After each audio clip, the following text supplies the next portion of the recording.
you know, after 5 o'clock, all the masks start falling off. And when I see that, I just go into my room and I don't talk to people without masks, period. I put them on every day. The nurses put them on every day. Sometimes, though, some of the nurses, like I say, there's good nurses and there's bad nurses, and some of the nurses don't even care if they have the masks on. I would say about 70% of the people on this floor do not keep their masks on. So for a while, I was getting up at 5 o'clock. I go and take the shower in the morning because I just get up in the morning and no one's around and it's nice. And then I would walk for 2 hours at least. I walk the halls. And I do it at 5 o'clock so I'm not bothering anyone and no one's bothering me. There's no one in the halls. And that would be about 2 hours. I'm on my floor, my 4th floor, and there was a big guy, a nurse, and he says, come here, and he says, we're putting you in an ambulance. And I said, I didn't know what they were doing because they were underhanded. And they kept me there for 3 hours, and there was a woman, and she was on the 2nd floor. She's very old, and I've never seen her before. And then I came back here, and they put me in the same room as her. I watched her die for 15 days. I had to watch dying over and over and over again. The only people that came into that room were people who would give me my vitamins and my food. The other people were saying, she's going to die, she's going to die, eat me. It's not a good place. But recently, or maybe it's been a month or so, we got Legionnaire's disease. You cannot drink water from the faucet. It will kill you. Do not wash your body with H2O faucet. So, we have a bunch of people here who have not been able to wash themselves for a long, long time. So they wanted to clean people up, right? So they're doing this with this little filthy thing, and they put it in the bathroom, but not in the shower, and then they take a gallon of water, this is what their plan was, and pour it all over everyone and get them cleaned. And I'm thinking, this is not very good. A lot of them don't have family or anything. There are a lot of people who are very lonely here. And I want to be out in the world. You know what I mean? This is not the place for me. I do not like watching people dying in front of me.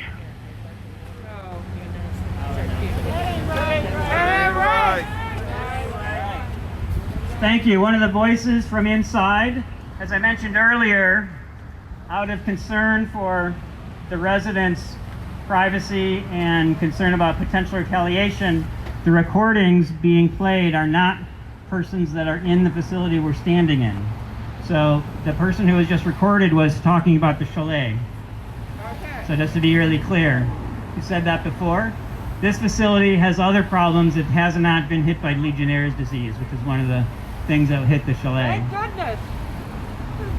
So next up, we are going to hear from somebody who's been in an institution and is now out, living successfully and independently, Fred Friedman. Good, Fred! So, I love you, Fred! well, that's very nice. I love you too. Whoever said that. My name is Fred Friedman. I'm here representing Renaissance Social Services. Renaissance Social Services, among other things, helps people find homes. And it would love to find a home for everyone in these institutions. But more importantly, as you heard, I'm a person with lived experience. 22 and a half years ago, my wife, my then wife, finalized our divorce and drove me to a nursing home, Clayton Residential Facility. And she believed that was best for me, and I was too sick and too poor to fight back. But it turned out to be the worst experience of my life. The most traumatic, and I still have not fully recovered from that. 20 years ago, almost exactly, I left Clayton. I left Clayton against medical advice. They made me sign a form saying that I couldn't leave. And then on the day that I was going to leave, they told me that I couldn't because I didn't sign some paper somewhere. I left. Now what's important to remember is that I have a tremendous amount of privilege. I am white, I am well educated, I have family that supports me. But my siblings, the people in these homes, don't have that privilege.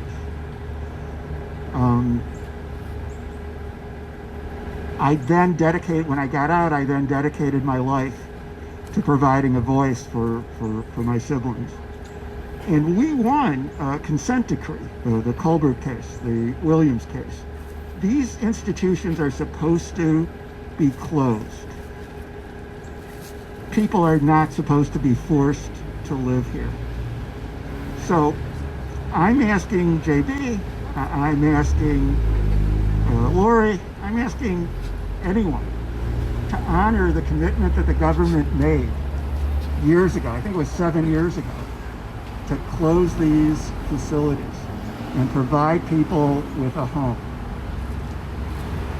Before I close, I wasn't going to do this, but I have to tell you, I'm scared. I don't like crowds in general. I am terrified of COVID. I haven't been out of my new apartment in 6 months, 5 months. But I am more frightened of abandoning my siblings. So, JB, close these facilities, honor your commitment. Thank you very much.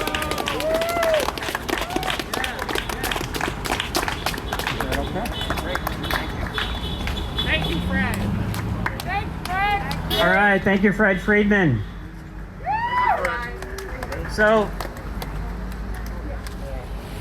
recognizing the tragedy that has hit so many people, I would like, before we move on, to take a moment of silence to remember those sick and dead unnecessarily because of this pandemic and the lack of proper response.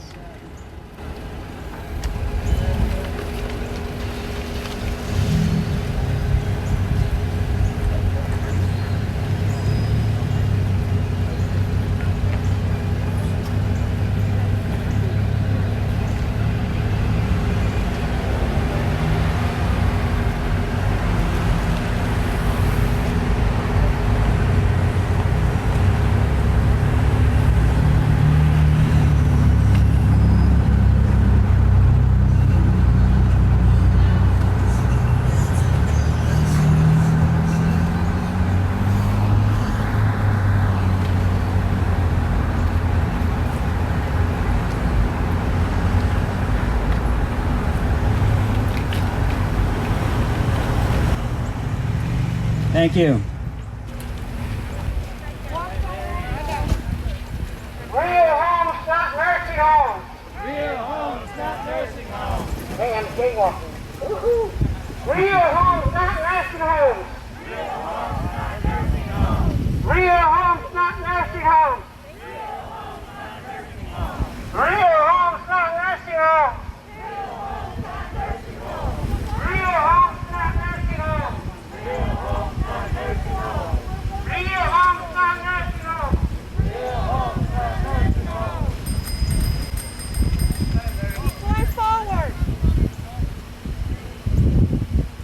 Real homes, not nursing homes. Real homes, not nursing homes. Real homes, not nursing homes. Real homes, not nursing homes. Real homes, not nursing homes. Real homes, not nursing homes. Real homes, not nursing homes. Real homes, not nursing homes. Real homes, not nursing homes. Real homes, not nursing homes.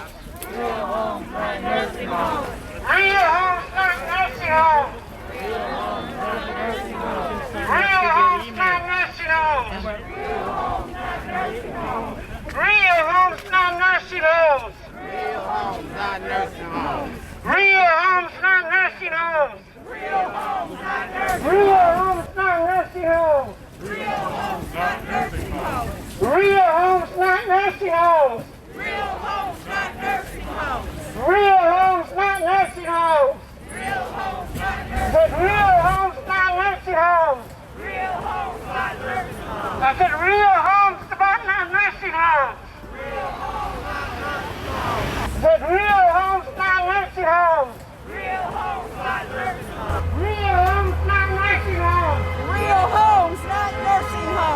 homes, not nursing homes. Real homes, not nursing homes. Real homes, not nursing homes. Real homes, not nursing homes. Real homes, not nursing homes. Real homes, not nursing homes. Real homes, not nursing homes. Real homes, not nursing homes. Real homes, not nursing homes. Real homes, not nursing homes. Real homes, not nursing homes.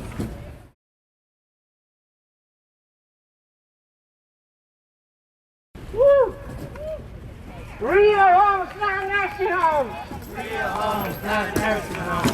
Real homes, not nursing homes. Real homes, not nursing homes. Real homes, not nursing homes.